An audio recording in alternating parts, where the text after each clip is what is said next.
In a 41 Action News exclusive, a local woman has the most unbelievable story. A little girl living in Missouri taken from school when she was just 12. Not seen again by any member of her family for nearly 20 years. Held captive, abused, and raped daily. The kind of trauma that I've been through, it's like life stopped the moment that you're abused, and you can remember every detail. With the help of Good Samaritans, she escaped from captivity with her 9 children. In an exclusive interview, 41 Action News anchor Krista Dubill has the kidnapping and escape of Rosalynn McGinnis.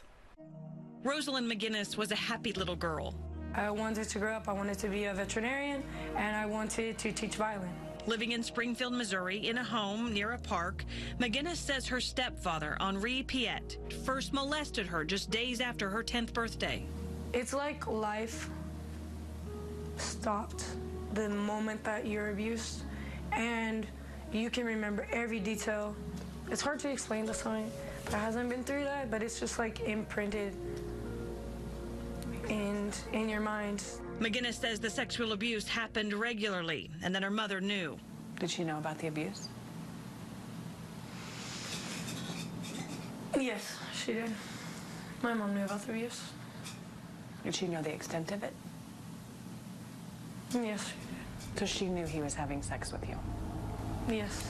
Piet moved the family often. Then in Oklahoma, when McGinnis was 12, he arranged to take her from school. Her family didn't see her again.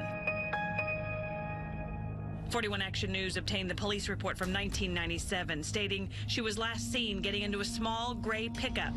There was a search. Family and friends distributed flyers, but there was no trace. And the next thing I know is that my mother's not there, my brothers are not there, none of my family's there, and I'm by myself with this man. In a hotel, it was clear to McGinnis Piet had been planning this. He dyed her hair, changed their names. The sexual abuse continued. So you lost the baby? Yeah, I had a miscarriage. And how old were you? 12. Piet moved Rosalynn to Mexico within a few months of taking her. They sometimes lived in tents, sometimes shacks with dirt floors. Piet reportedly drank and used drugs all the time and was violent. She says he beat her daily. I have about 21 scars on top of my head, and I'm not talking like little ones. I'm talking about ones like that from being beat over the head, hit over the head with glass beer bottles, 2x4s, cast iron skillets. Like, it's a miracle that I'm sitting here today. She says he raped her just as often.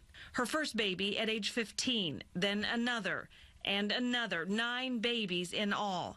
They never stayed in one place very long. The longest I say we lived in a place was maybe 3 months. 19 years later, and still in Mexico, McGinnis eventually met the woman who would change her life. She's an American lady from California, and she's married to a guy from England. McGinnis and the woman had small encounters. Because they owned a restaurant that they had opened up down by the beach where I also sold ice cream. And then one day, Henry had been drinking like always, and she brought a birthday cake, and he had walked in the other room, and she was like, I know there's something wrong. If you can ever get away, I will help you.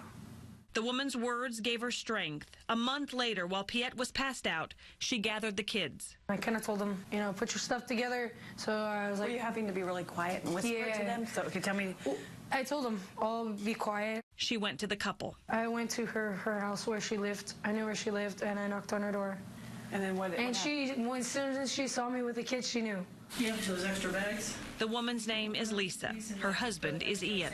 41 Action News found the two in Mexico. We aren't sharing their last name or location for their safety. Lisa didn't know how bad it was until McGinnis started talking. She finally turned to me and she goes, look, I have to tell you something. Stephanie isn't my real name. And Bill isn't his real name. I said, who are you? And she said, well, he was my stepfather. His name is Henri Piet.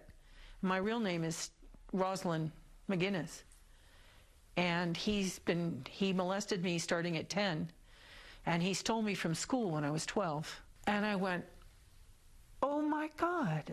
And we got online, and there was this poster for missing children. And there she was, looking almost identical to where she was, but when she was 12. And there's this little, looked like one of her children, on this poster. And there she was from Missouri. And she turned to me and she goes, I've been waiting 20 years for somebody to do the math and figure out that a 15-year-old or a 16-year-old shouldn't have babies like this. We knew we needed to do something to help them, but the question was how, what, why, and when. With Lisa's guidance, McGinnis headed for the nearest American consulate. I'd always dreamed of this moment of getting away. And so I'm like, all those years of being in Mexico, I'm like, if I could just, you know, if I ever do get away and if I could just get to the embassy or the consulate, I would be safe, you know. They're going to get me back home. She and her children all piled into the back of a fruit truck. So you can imagine 8 children huddled in the back of an open fruit truck going through starting at midnight to Oaxaca, which is a 9-hour journey. The first location couldn't help. Out of money and with nowhere else to go, she called Lisa, and Lisa called the Center for Missing and Exploited Children in the United States. They, along with the help of a whole lot of other people, helped get McGinnis and the children back into the United States and to relatives in Missouri. An Oklahoma man accused of multiple disturbing crimes for years was in court today. A year after her escape, authorities arrested Piet. He is currently sitting in jail awaiting a competency hearing. He says he didn't rape her. She was his wife. Mr. Piet, do you have anything to say about the allegations against you? Most of it are lies. 99% are lies. I'm telling the truth. Piet faces multiple charges, including child abduction and rape. We were praying that he would get extradited and arrested. Lisa and Ian do worry about Piet retaliating, but don't regret helping McGinnis. We're not sorry. We're proud of what we did. But in all our lives, we've had, you know, several careers and done a lot of things and traveled. But this is we've decided this is the single most important thing we've ever done. I just hope that they manage to live a life without the fear that they've been living with, and I hope that they enjoy the rest of their lives. Look how small. I know, right? Currently, Rosalynn McGinnis is living in the Kansas City area with her children. Slowly, I'm replacing all those bad memories from such a young age with good memories. She is determined not to let the past 20 years define her. Rosalynn McGinnis wasn't comfortable talking about her children at all, saying they have their own stories to tell if they ever choose to do so. There is so much more to this story, including how you can help the family on our website right now, KSHB.com. And then tomorrow night at 10, we'll look at what life's been like since they've been back and here in the Metro. Krista Dubill, 41 Action News.